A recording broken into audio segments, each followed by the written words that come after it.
बातमीपत्रामध्ये आता पाहणार आहोत गावाकडच्या महत्त्वाच्या 50 बातम्या वेगवान स्वरूपात सुरुवात करूयात।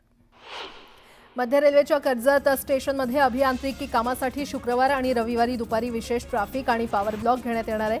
शुक्रवारच्या ब्लॉक कालावधीमध्ये बदलापूर ते खोपोली दरम्यान तर रविवारच्या ब्लॉक कालावधीमध्ये नेरळ आणि खोपोली दरम्यानच्या उपनगरी लोकल सेवा बंद राहणार आहे। दक्षिण मुंबईची थेट पालघरला जोडणी देण्यासाठी महत्त्वपूर्ण असलेल्या उत्तन विरार सागरी सेतू प्रकल्पाचा सविस्तर प्रकल्प आराखडा MMRDAने मंजुरीसाठी राज्य सरकारकडे पाठवलाय। 55 किलोमीटर लांबीच्या मार्गासाठी तब्बल 87,000 कोटी रुपयांचा खर्च येणार आहे। जळगावात सोन्याच्या दरात एकाच दिवसात 900 रुपयांनी तर चांदीच्या दरामध्ये 2000 रुपयांनी वाढ झाली आहे। अमेरिकेतील नवीन व्यापारी धोरणामुळेच हा परिणाम असल्याचं सराफा व्यावसायिकांचं म्हणणं आहे। अर्थसंकल्पापूर्वी केंद्र सरकारनं सरकारी कर्मचाऱ्यांसाठी मोठा निर्णय घेतलाय। केंद्रीय मंत्रिमंडळानं 8व्या वेतन आयोगाला मंजुरी दिली आहे। लवकरच आयोग गठन करण्याची प्रक्रिया सुरू करण्यात येणार आहे। लाडक्या बहिणींना 26 जानेवारीच्या आधीच जानेवारी महिन्याचा हप्ता मिळणार असल्याचं मंत्री अदिती तटकरे यांनी जाहीर केलंय। 26 जानेवारीच्या आधी जानेवारी महिन्याचा लाभ मिळेल असा प्रयत्न सुरू असल्याचं तटकरे म्हटल्यात। शिक्षक भरतीच्या दुसऱ्या टप्प्याला लवकरच सुरुवात होणार आहे। त्यासाठी 20 जानेवारीपासून पवित्र पोर्टल सुरू होणार आहे आणि त्यामुळे शिक्षक भरतीची वाट पाहणाऱ्या उमेदवारांना आणखी संधी आली आहे। सिडबीकडून स्टार्टअपसाठी 200 कोटी रुपयांची तरतूद करण्यात आलेली आहे। तसंच राज्यात नाविन्यता शहरांची म्हणजेच स्मार्ट सिटी स्थापना करणार असल्याची घोषणा मुख्यमंत्र्यांनी केली आहे। म्हाडाच्या गृहप्रकल्प आणि पुनर्विकास प्रकल्पामध्ये प्रदूषण विषयक नियमांचं उल्लंघन झाल्याचं आढळल्यानं 477 प्रकल्पांना नोटीस बजावण्यात आली आहे। 33 बांधकामं बंद करण्यात आलेली आहे। मुंबईतील वाढत्या प्रदूषणाला आळा घालण्यासाठी महापालिकेच्या विविध विभागांकडून प्रयत्न सुरू आहेत आणि त्याचाच एक भाग म्हणून पालिकेनं रस्त्यांवर नव्यानं चर खोदण्यास मनाई केली होती। मात्र प्रदूषणाची पातळी आटोक्यात येत असल्याचं पाहून पालिकेकडून ही बंदी उठवण्याचा विचार सुरू आहे। मुंबईतील निम्या बेकऱ्यांमध्ये इंधन म्हणून लाकडाचा आणि कोळशाचा मोठ्या प्रमाणात वापर होत असल्यानं मुंबईच्या प्रदूषणात मोठी भर पडते। उच्च न्यायालयाच्या सूचनेनुसार बेकऱ्यांना CNG वापर सुरू करण्यासाठी 6 महिन्यांची मुदत पालिकेकडून देण्यात आली आहे।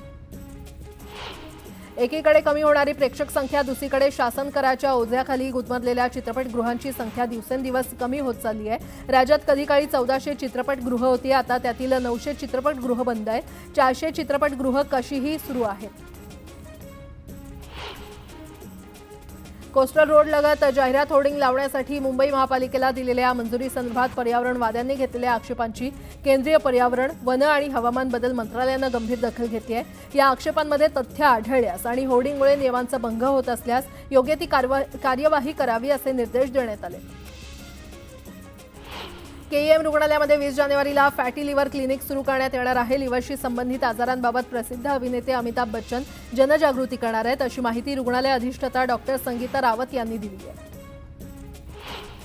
नवी मुंबई शहरात नागरिकीकरण वाढत असून वाहनांची संख्या देखील मोठ्या प्रमाणात वाढते। जानेवारी ते डिसेंबर 2024 या वर्षभरात उपप्रादेशिक परिवहन कार्यालयाकडे शहरातील तब्बल 39,150 इतक्या नवीन वाहनांची नोंद झाली आहे। राज्यात लवकरच नवीन इलेक्ट्रिक वाहन धोरण अस्तित्वात येणार आहे। राज्य परिवहन विभागाकडून येत्या 3 महिन्यात हे धोरण जाहीर करणार असल्याचं राज्याचे परिवहन आयुक्त विवेक भीमनवार यांनी सांगितलंय। अस्तित्वात असलेल्या धोरणाची मुदत 30 मार्चपर्यंत संपणार आहे आणि त्यानुसार धोरणाचा आढावा घेण्यात येत असल्याचं त्यांनी म्हटलं। राष्ट्रीय महामार्गावरील खासगी वाहनांसाठी टोल वसुलीच्या बदल्यात सरकारचा मासिक आणि वार्षिक पास सुरू करण्याचा विचार सुरू आहे, अशी माहिती केंद्रीय रस्ते वाहतूक मंत्री नितीन गडकरी यांनी दिली आहे। कचरा वाहतूक करणाऱ्या कंत्राटदारांच्या गाड्या बंद पडत असल्यानं कचरामुक्त अभियानासाठी आता पालिकेच्या मालकीच्या गाड्यांवर अतिरिक्त भार पडत असल्याचं समोर येत आहे। कंत्राटदारांची वाहनं बंद पडत असल्यानं प्रसंगी JCBनं कचरा उचलून तो डम्पिंग ग्राउंडपर्यंत न्यावा लागत असल्याचंही चित्र पाहायला मिळतंय। दिवाणी न्यायालय मेट्रो स्टेशनच्या मागच्या बाजूला डेंगळे पुलालगत मोठ्या प्रमाणात अनधिकृत झोपड्या टाकून अतिक्रमण करण्यात आलं होतं। त्यावर महापालिकेच्या परिमंडळ 2 तर्फे भल्या सकाळी 6 वाजता कारवाई करून 50 पेक्षा जास्त झोपड्या काढून टाकल्यानं तसंच कोथरूडमधील सुतारदरा भागात कारवाई करून अतिक्रमण काढून टाकून रस्ते मोकळे केले। दर 3 वर्षांनी कर्मचाऱ्यांची बदली करण्याचा कायदा असला तरी मुंबई महापालिकेच्या अनेक विभागांमध्ये काही कर्मचारी वर्षानुवर्षे एकाच विभागात आणि एकाच पदावर चिकटून बसलेले दिसतात। लेखा विभागातील 9 कनिष्ठ आणि वरिष्ठ लेखापरीक्षक बिलिंग विभागातच कार्यरत आहेत, तर पालिकेच्या एका माजी उपायुक्तांच्या आशीर्वादानं हे सुरू असल्याची माहिती सूत्रांनी दिली आहे। वैद्यकीय अभ्यासक्रमाच्या प्रवेशासाठी घेतली जाणारी नीट यूजी परीक्षा पेपर पेन यांच्या सहाय्यानेच घेण्याचा अतिशय महत्त्वाचा निर्णय केंद्र सरकारनं घेतलाय। केंद्रीय आरोग्य तसंच शिक्षण खात्यांशी चर्चा केल्यानंतर गुरुवारी ही घोषणा करण्यात आली। रोजगार निर्मितीला चालना देण्यासाठी प्रत्येक विद्यापीठात मॉडेल करिअर सेवा केंद्र स्थापन केली जातील अशी माहिती कामगार मंत्री मनसुख मांडविया यांनी दिली आहे। ही केंद्र विविध क्षेत्रात नोकरीच्या शोधात असलेल्या विद्यार्थ्यांना उद्योगांशी जोडतील। मेटा यावर्षी आपल्या 5% कर्मचाऱ्यांना बाहेरचा रस्ता दाखवणार आहे। कर्मचाऱ्यांना कामगिरीच्या आधारे काढून टाकलं जाईल आणि त्यांच्या जागी नवीन कर्मचाऱ्यांची नियुक्ती केली जाईल अशी माहिती समोर आली आहे। राणीच्या बागेत पर्यटकांची गर्दी वाढावी यासाठी पेंग्विन आणण्याचा यशस्वी प्रयोग केल्यानंतर आता इथे विदेशी सर्पालय उभारण्याचा निर्णय घेण्यात आलाय। त्यासाठी सापांना योग्य अधिवास निर्माण करण्यात येणार असून प्रस्तावाला त्याबाबतच्या प्राणी संग्रहालय प्राधिकरणाकडून हिरवा कंदील दाखवण्यात आलाय। पगार न मिळाल्यानं धारावी येथील बेस्टच्या काळा किल्ला आगारातील ओलेक्ट्रा बस कंपनीच्या कंत्राटी चालकांनी संप पुकारलाय। 100हून अधिक चालक संपावर गेल्यानं आगारातील बस रस्त्यावर आल्या नाहीयेत आणि त्यामुळे या मार्गावर प्रवास करणाऱ्या प्रवाशांचे पुन्हा हाल सुरू झाले। गतवर्षी झालेल्या विधानसभा निवडणुकांसाठी मुंबई महापालिकेचे सुमारे 60,000 कर्मचारी निवडणूक कामासाठी जुंपले होते। वारंवार तगादा लावल्यानंतर हे कर्मचारी महापालिकेत परतले असले तरी अद्याप 586 कर्मचारी परतलेले नाहीयेत। यापैकी 47 जणांचा पगार रोखला असल्याची माहिती निवडणूक विशेष कार्य अधिकाऱ्यांनी दिली आहे। खराब रस्त्यामुळे देशात अनेक ठिकाणी बळी जात आहेत। खराब रस्ते बांधल्यास अजामीन पात्र गुन्हा ठरवण्यात यावा। अपघातांसाठी रस्ते कंत्राटदार आणि अभियंत्यांना जबाबदार धरून त्यांना तुरुंगात पाठवावं असं केंद्रीय रस्ते वाहतूक आणि महामार्ग मंत्री नितीन गडकरी यांनी म्हटलं। पदव्युत्तर वैद्यकीय अभ्यासक्रमाचे पात्रता निकष 50 वरून 15% केल्यानंतर प्रवेशासाठी पात्र ठरणाऱ्या विद्यार्थ्यांसाठी ऑनलाईन नोंदणीचं 3ऱ्या फेरीसाठीचं सुधारित वेळापत्रक जाहीर करण्यात आलंय। त्यानुसार विद्यार्थ्यांना 23 जानेवारीपर्यंत नोंदणी, प्रवेश शुल्क आणि आवश्यक कागदपत्र संकेतस्थळामार्फत भरता येणार आहे।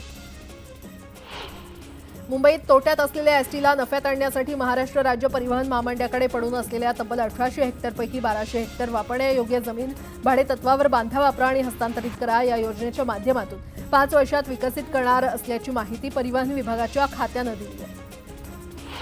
राज्यातील कामगारांसाठी आरोग्य सुविधा पुरवणाऱ्या राज्य कामगार विमा सोसायटीनं राज्यात 18 नवीन रुग्णालये उभारण्याचा निर्णय घेतलाय। यापैकी सर्वाधिक 4 रुग्णालये रायगडमध्ये तर छत्रपती संभाजीनगर आणि पुण्यामध्ये प्रत्येकी 2 रुग्णालये मंजूर झाली आहेत। या रुग्णालयासाठी भूसंपादनाची प्रक्रिया सुरू आहे। मुंबई महापालिकेच्या विविध खात्यांमध्ये कार्यरत असणाऱ्या अभियंत्याच्या कामात पारदर्शकता यावी यासाठी प्रशासनानं माय बीएमसी सचेत ॲप्लिकेशन विकसित केलंय। प्रत्यक्ष कार्यस्थळी होणाऱ्या कामांची माहिती या ॲपमध्ये भरण्याची सूचना अभियंत्यांना करण्यात आलेली आहे। मात्र पालिकेच्या या निर्णयाविरोधात अभियंत्यांमध्ये आणि कर्मचाऱ्यांमध्ये अविश्वासाची भावना आहे।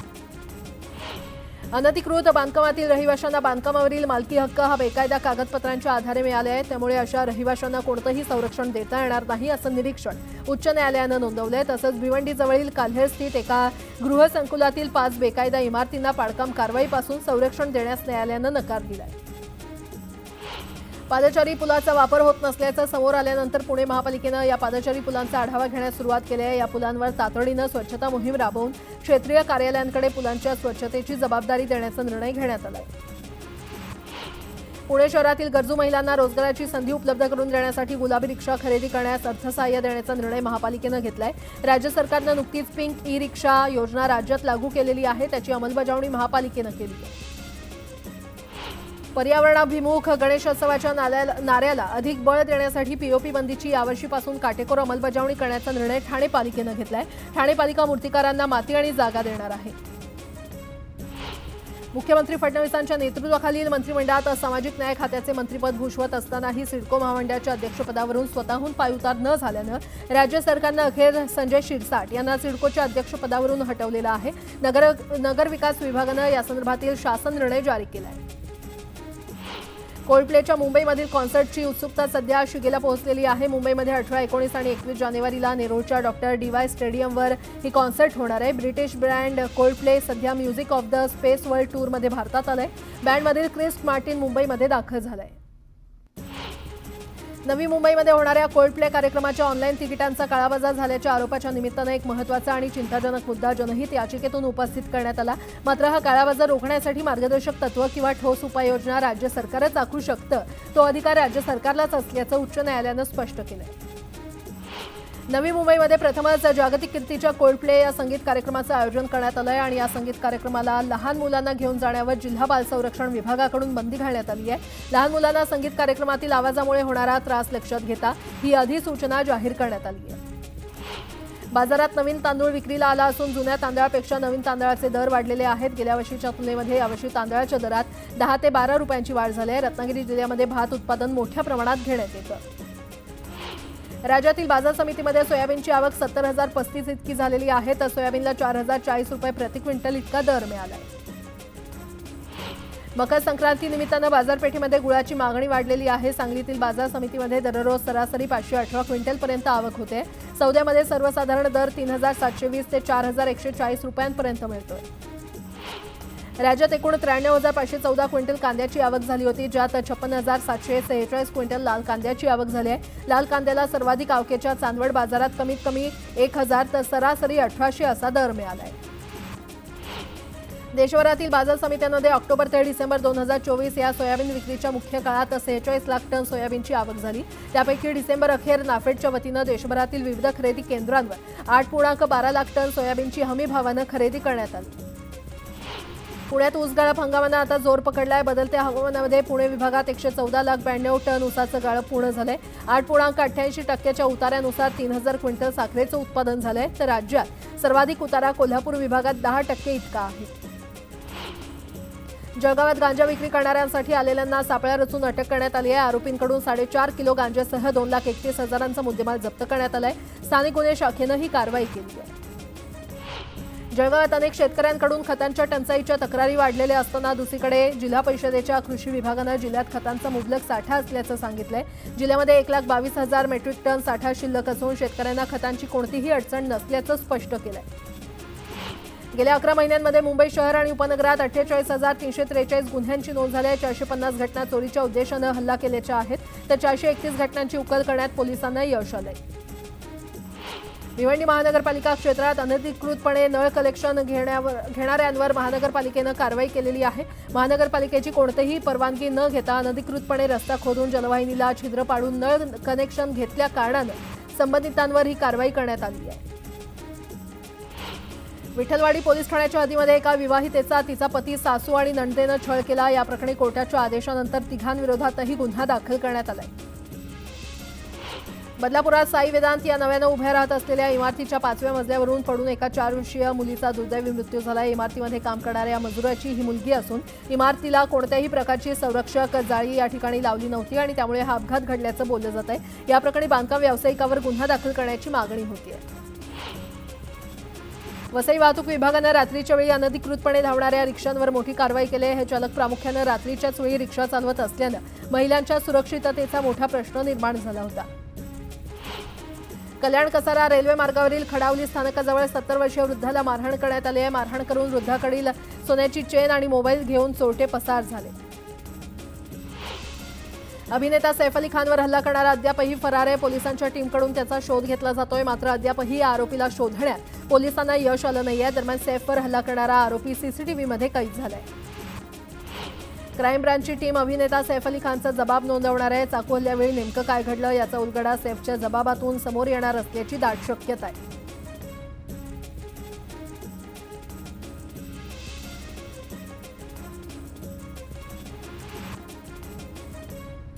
यासोबतच बातमीपत्रामध्ये एक छोटासा ब्रेक. पाहत रहा न्यूज 18 लोकमत.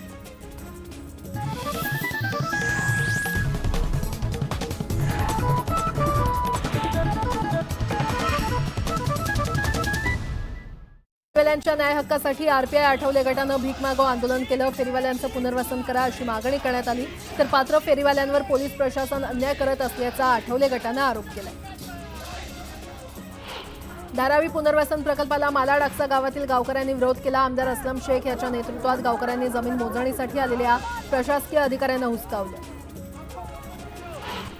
सिंधुदुर्ग जिल्ह्यातील चिपी विमानतळावरून मुंबईसाठी विमानसेवा सुरू करावी अशी मागणी उबाठा पक्षाच्या वतीनं करण्यात आली आहे. या मागणीसाठी मालवण इथे जोरदार घोषणाबाजी करत आंदोलन करण्यात आलं. या मागणीचा मेल केंद्रीय उड्डाण मंत्र्यांना करण्याचं आवाहन करण्यात आलं.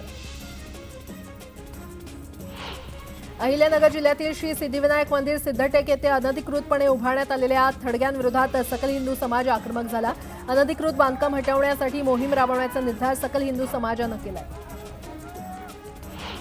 गेल्या काही दिवसांपासून कळंब शहरात गुन्हेगारी वाढली आहे, त्यामुळे नागरिकांमध्ये दहशत निर्माण झाली आहे. मात्र पोलीस या प्रकरणांमध्ये लक्ष घालत नसल्यानं आक्रमक झालेल्या नागरिकांनी रास्ता रोको आंदोलन केलं.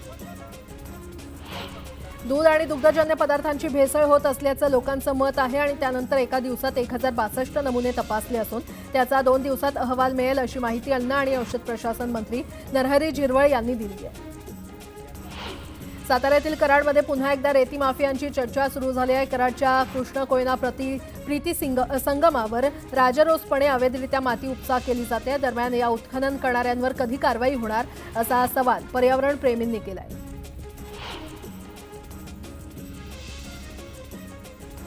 शेतमालाचे भाव घसरल्यानं यवतमाळ जिल्ह्यातील कापूस आणि सोयाबीन उत्पादक शेतकरी आर्थिक संकटात सापडलेला आहे. हमीभावापेक्षा कमी दर मिळत असल्यानं योग्य हमीभाव देण्याची मागणी जोर धरू लागली आहे.